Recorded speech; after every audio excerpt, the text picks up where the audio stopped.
Greetings everyone, my name is Greg. In this video, I am going to be talking about the one thing Christianity and Islam both need in order to survive. That is the devil and hell.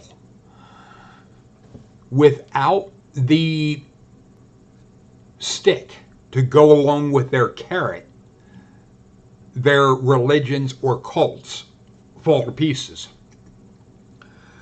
But what is ironic with this is both of them will claim to be a monotheism. Yet, at the heart of what both of those religions center around is not monotheism. It is a dual. You have warring opposites. That's not a monotheism. In order to have a monotheism, you have to have one God and one God only.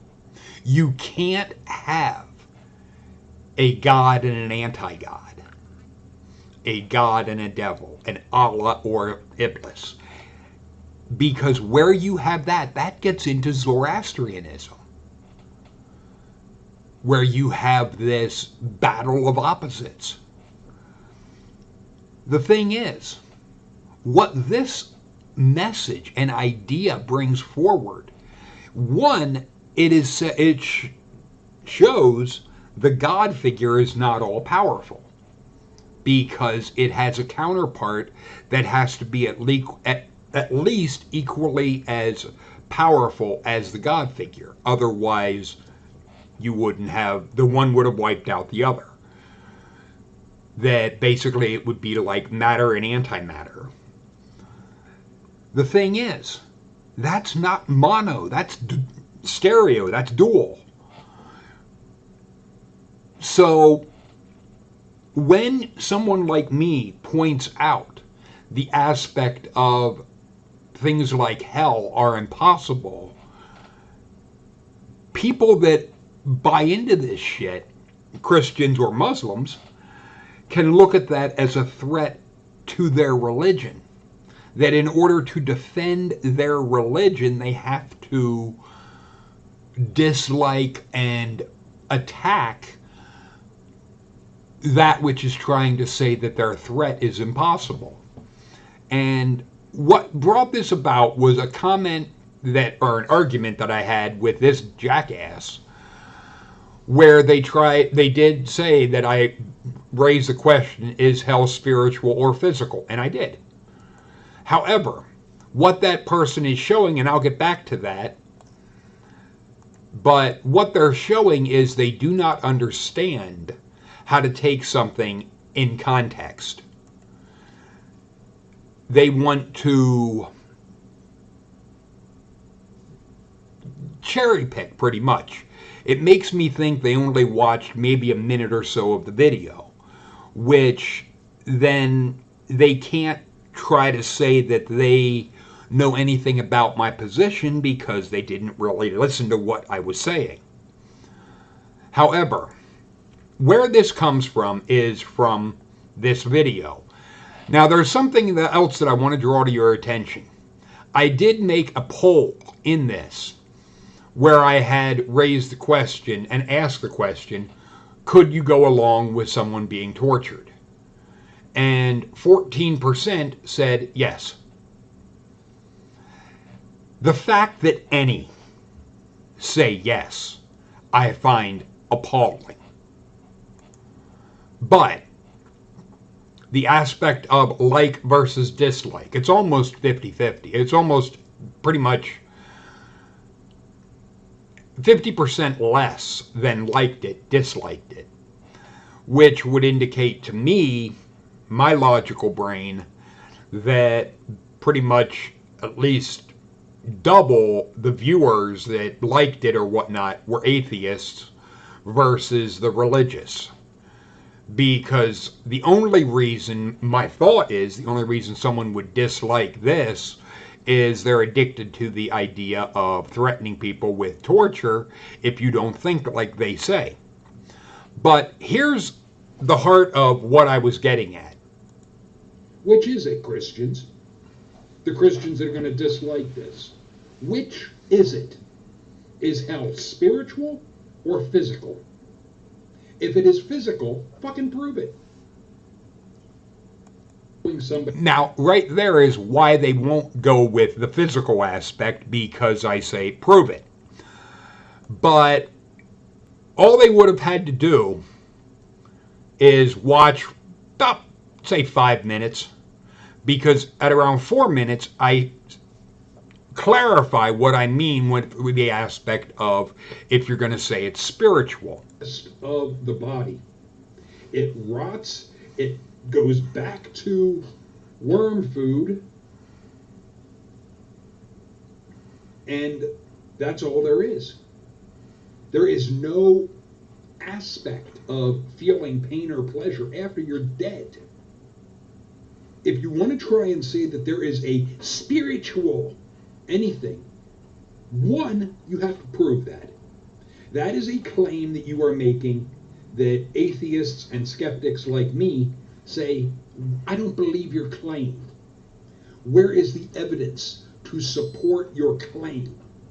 If you have no evidence to support your claim is meaningless. And that is where I conclude the person that had said what you're going to see in this didn't even go to 4 minutes and 50 seconds. Because to the question, is hell physical or spiritual? Spiritual or physical? We can just focus on the spiritual element of it. Why? And then they have, it's fundamentally the separation of the soul from God. Then this God isn't everywhere, which is something that I had raised, and you'll see their response or their dodge and weave to that. That is said to be intensely painful for the soul. How would that be painful for a soul when, how would a soul feel pain? Pain is felt through the central nervous system. It is not, there is nothing energy-wise that can feel pain. Then they have, if there is fire, then it is a spiritual fire.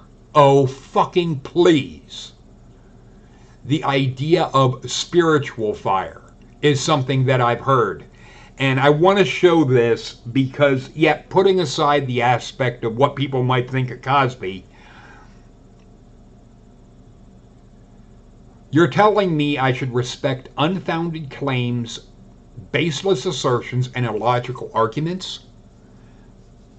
That is exactly what we have, not just with regard to religion. This is what we have in society right now.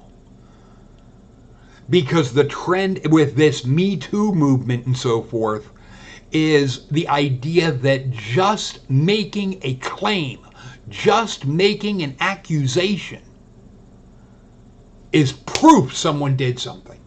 No, it's not. It does not matter how many claims that are made to this one thing. That doesn't prove that that is real. It doesn't prove that the ones making the claims aren't lying.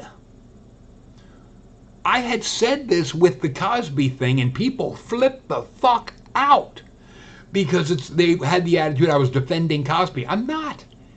I don't know if he did or didn't do anything, and without evidence from those making the claims to support their claim, I have no reason to believe the claim that they're making.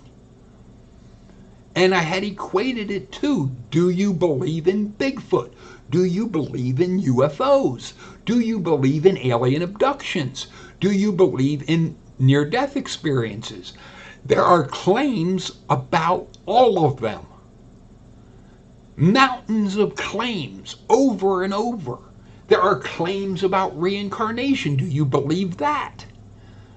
Just because somebody can make a claim about something does not mean the claim that they're making is valid. The thing is, then their response, it got me.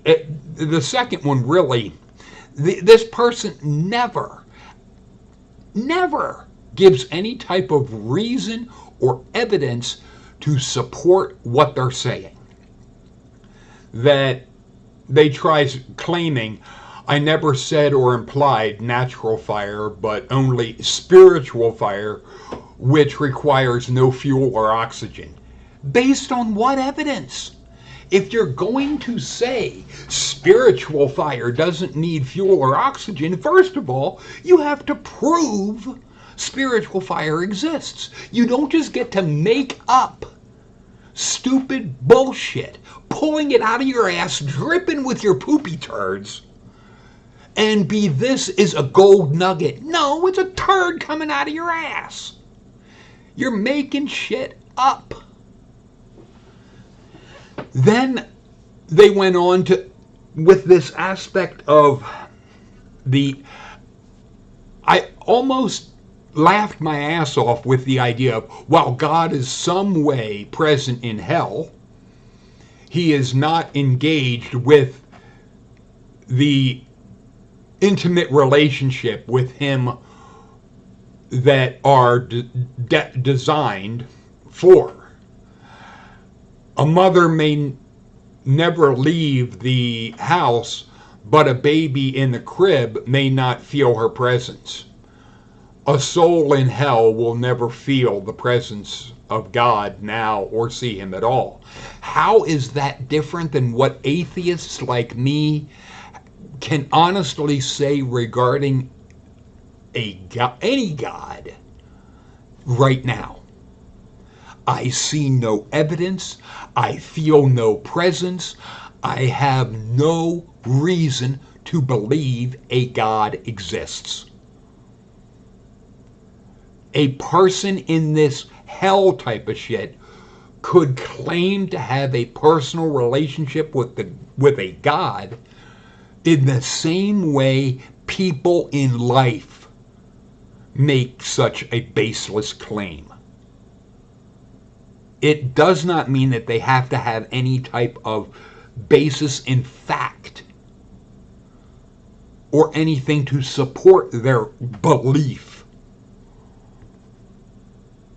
And then they try to aspect of, please identify where in the central nervous system heartbreak is felt. That's not in the central nervous system. That is more in the brain. It is an emotion. And that is more of chemicals in the brain that cause a person to feel different emotions. It's not the nervous system. It is the brain. It is chemicals that are in the body. And same with the aspect of betrayal, humiliation. It's all chemicals in the brain. Just like the aspect of love. Love is a chemical reaction in the brain.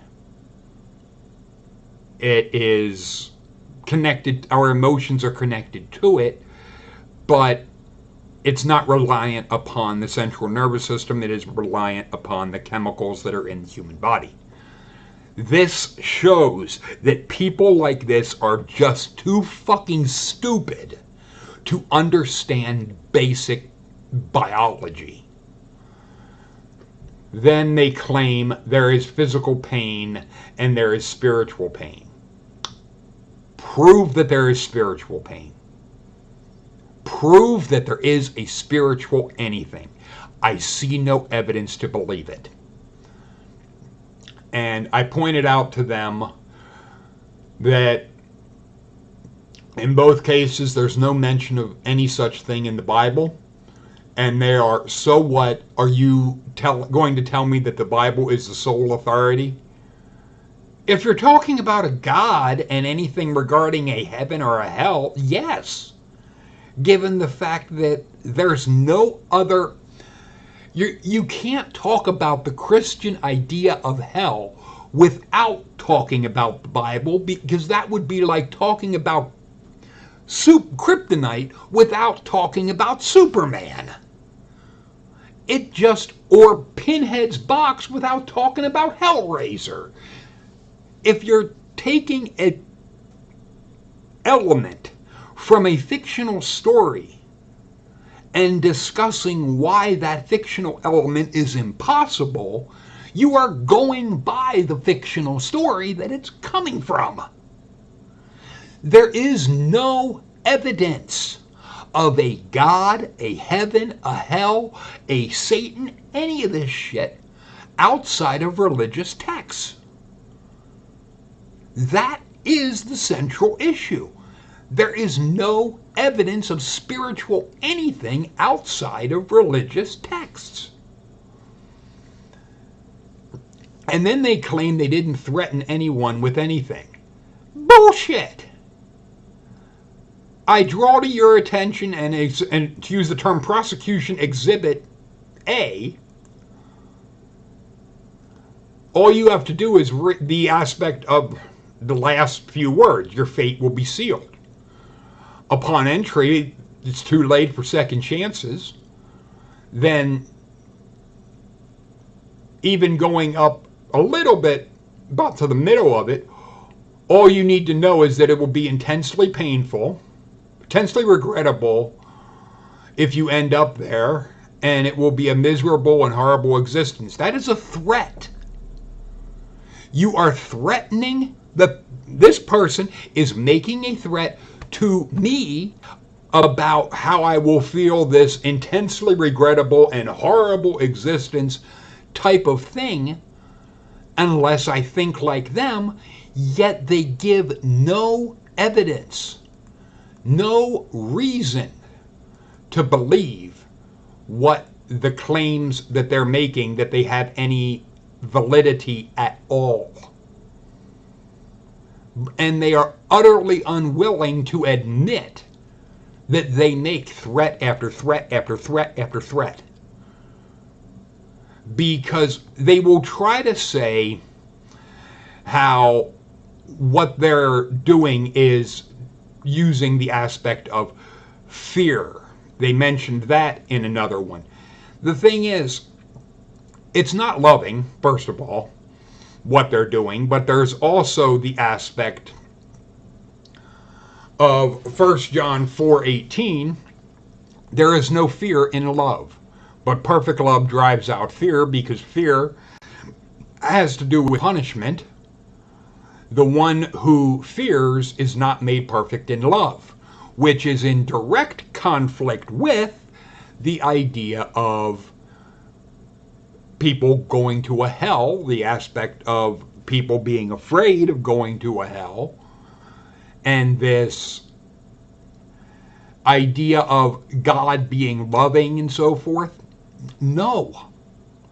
You cannot have a loving anything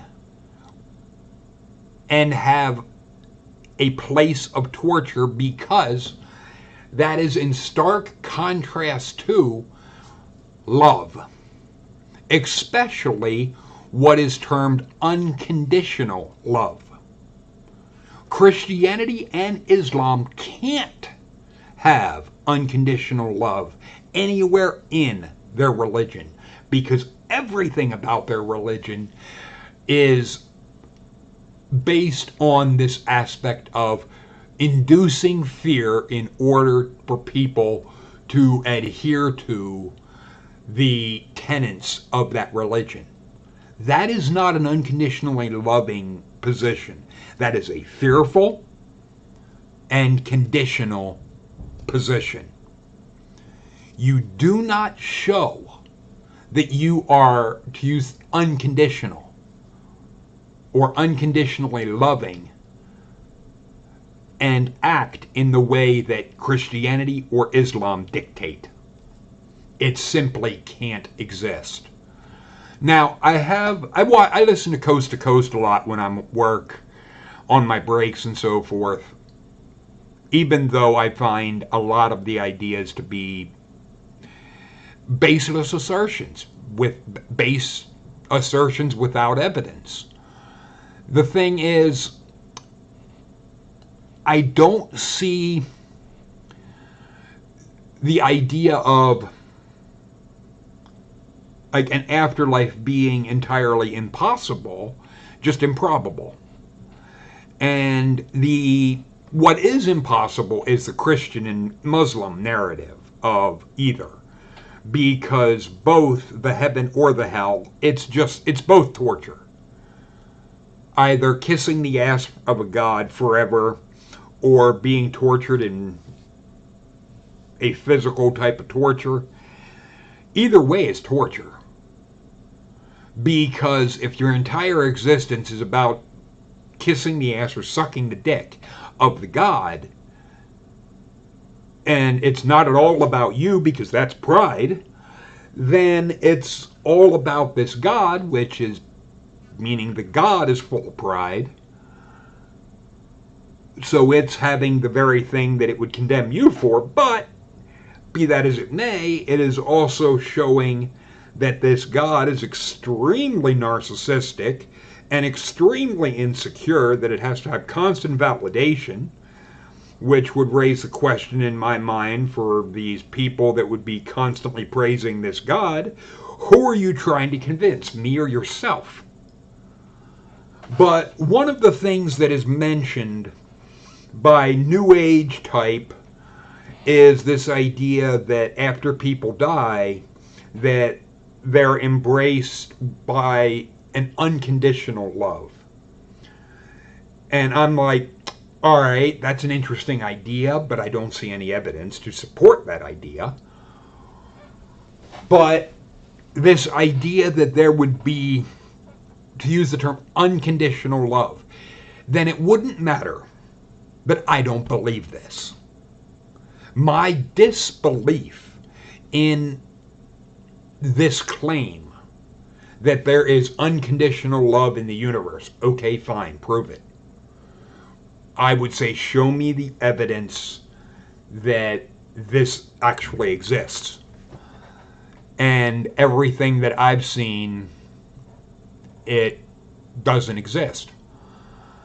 The thing is, there is one other thing that I wanted to show you guys, and it's this idea, and this was something that was mentioned by the jackass in the conversation where they tried saying that evil came into the world when Adam disobeyed, and I pointed out that the tree was not called the existence of good or evil, it was called the knowledge of good and evil. But even in this picture right here, it has this idea of, one, angels rebelled against this God, which means by definition that the God is not all-powerful, because there were actions that these angels could take that this God could not stop. So it's making this God extremely weak. The second point that I want to make is the claim that this God gave humans free will in Genesis 1:27, and I will pull up that real quick because that is bullshit. This aspect of Genesis 1:27, and I challenge anybody to show me where in this does it say God gave them free will. It says, so God created human beings to make them to be like himself. He created them male and female, and that's in the most bastardized translation possible, the GNB, the Good News. In the Jewish Bible, it says, and God created man in his own image, in the image of God created he him, male and female created he them. King James has same thing. No mention of free will. None. The idea of free will, just to further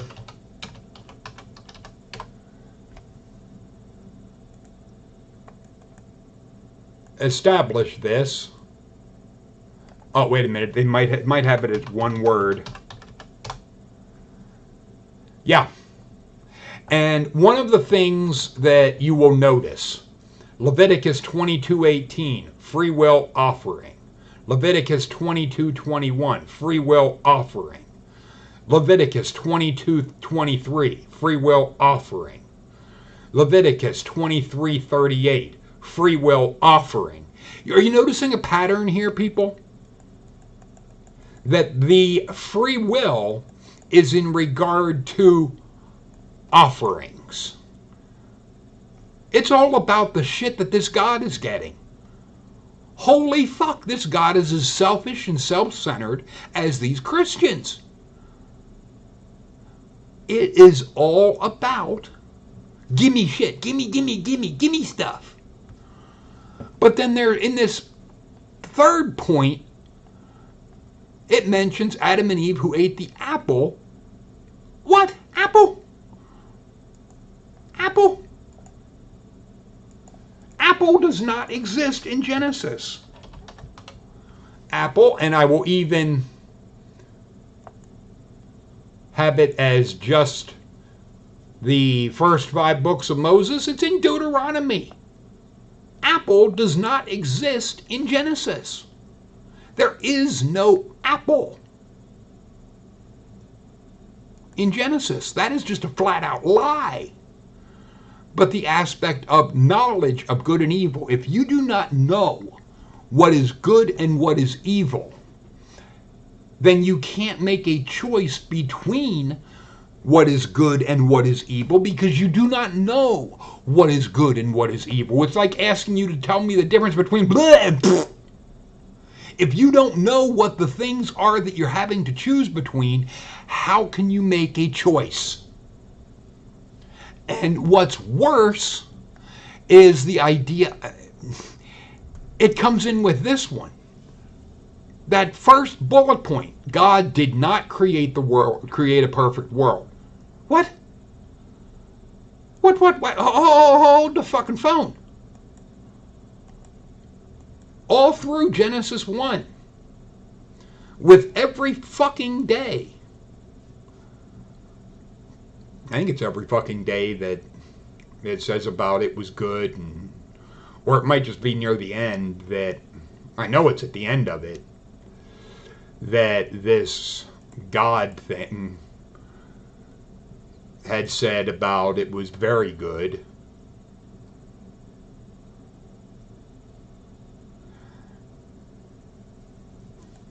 And oh, what the hell? I don't see it, but so we will. Helps if I don't screw this up. Okay, Genesis 1:31. And God saw everything that he had made, and behold, it was very good. And the evening and morning were the 6th day. God did not create a perfect world. So they're saying that this God's idea of things being very good is not perfect. So their God makes things fucked up, but yet calls it very good. That makes no fucking sense. And we have free will so we can become perfect. What? You have to earn perfection. What? That is impossible. And this moral evil is caused by humans' misuse of free will. The idea of things being moral and immoral, that is based on human perception and human position, human opinion. You can't say in a arbitrary or in a general sense that, to use the term, that nature would have anything that is morally evil, because there's no moral center behind the forces of nature. Nature, hurricanes and earthquakes, we may use the term of them being evil because of harming or killing people, and we regard that as evil because of, well, as George Carlin put it, self-interest. The aspect of we're alive, so we have an interest in the living. we have skin in the game, is another way I've heard it put. So we have a vested interest in basically the sanctity of life and all of that shit because we're alive. As George Carlin put it, the dead give less than a shit about the sanctity of life because they're dead. But what gets downright offensive is the idea of salvation from God is open to all. Bullshit! I have shown in this shit, and I can show it to you guys real quick, and this is part of what I am about, that the jackass that I was dealing with would not do, and that is I will show you where I am getting this, where different ideas come from. And that is, none of them can by any means redeem his brother nor give God a ransom for him. And if you want to ask about the context, read from verses 4 down through verse 8, and you will see it is talking about the aspect of you can't buy your way out of this, especially in regard to this soul bullshit, because the aspect of the redemption of the soul is too costly, whatever that would mean. However, you can't buy your way out of personal responsibility. This is just basic ethics, basic shit. But the religious, they don't want to hear it. They don't want to hear anything that would contradict what their threat narrative is all about.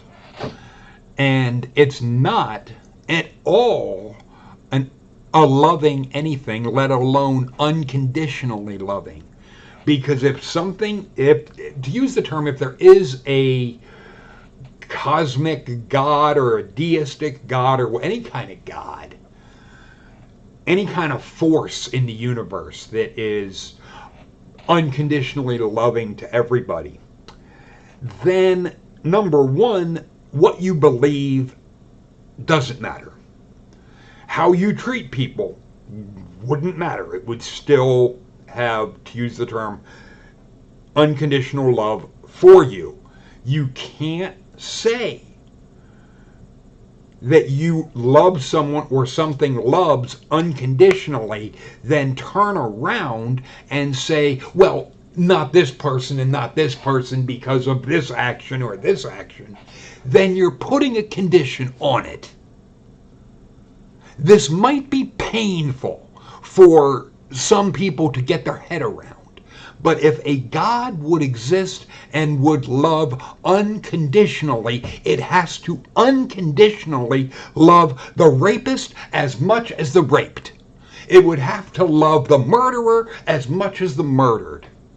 It could not love either one more than the other or less than the other. It would not be able to say you have to do X, Y, and Z, or you can't do X, Y, and Z, because either way, you're putting a condition on it. If you're going to say something is unconditional, you can't have a condition on it. That is what the un means. This is basic fucking logic.